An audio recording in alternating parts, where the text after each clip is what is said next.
Hi there. What I want to explain to you today is why the framers of our Constitution decided to create a two house legislative body. That is, a legislature composed of both Senate on one hand and the House of Representatives on the other hand. Now, I think what's important about this is it helps understand the notion of checks and balances, as well as some other issues about how the framers saw our government. First of all, you should know there was this huge debate uh, between the small states and the large states over how they should be represented in the legislature. The small states, and we're talking about small in population, said it doesn't matter whether you're large or small, every state is equal. It's sort of like two people. If you're a big guy or a small guy, you should still get one vote, right? And so the small states said, we deserve equal votes. If we're Connecticut, we deserve an equal number of votes as Virginia, which had many, many more times people than Connecticut. Well, Virginia came back and said, well, that's undemocratic because we have, 10 times more people. We should get 10 times more votes.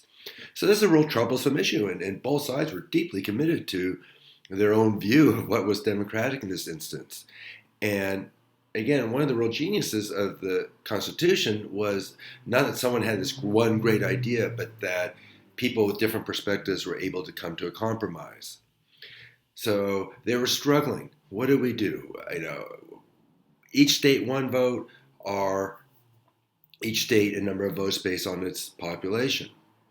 Well, this got kind of combined with another issue, and which was separate. And this is what I think a lot of Americans miss when they think today about the Senate and the House, because a lot of you know that the compromise they made over representation was that in the House, the states would be represented proportionally by population, bigger states with more people in the House, whereas in the Senate, every state, regardless of population, would get two senators.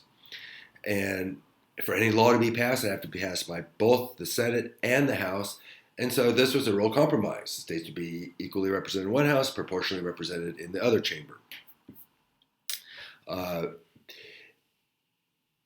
but the other part of this that I was going to say that's often forgotten is that the idea of having two houses had a separate origin. The notion of a Senate. The Senate was supposed to be a check on the House. And a lot of people said we need a Senate in addition to a House of Representatives, regardless of the issue of representation. Maybe they could both be represented equally or proportionally, but the Senate needs to be somehow different than the House and a check on the voice of the people. If you think of the idea of the Senate being upper house, it was modeled after the Roman Senate from ancient Rome, which was open only to the aristocrats. In England and in Parliament, they had the House of Lords, which was also open just to the aristocrats. And so the very notion of the idea of a Senate going back to the ancient Rome, it's this idea of a patrician, an upper class body to check the will of the average citizen. Uh, and that's what they said. This is what they decided: is let's have a Senate that's not elected by the people, that's appointed by the state governments, and that are appointed for 6-year terms rather than the 2-year elected terms in the House of Representatives.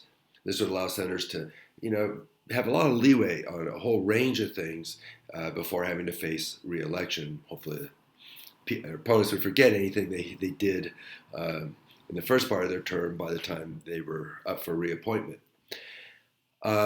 So on one level, they were debating, well, gosh, is this a good idea? Should there be an upper house? Why should there be an upper house for, some special people? Or isn't the people's voice just good enough in one house?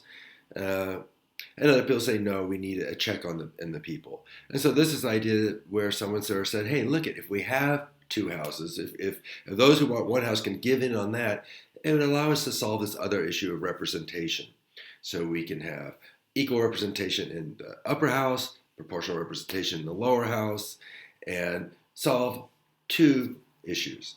So this was part of the big compromise. And, it was taking a number of semi-related issues together, putting together a big package that gave a little bit to various groups that again could get people on board to sort of say, let's move ahead with this. And so that's what we have.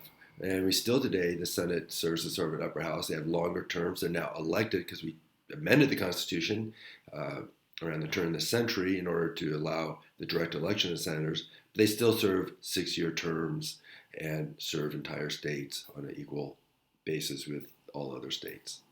So that's it, the House and Senate.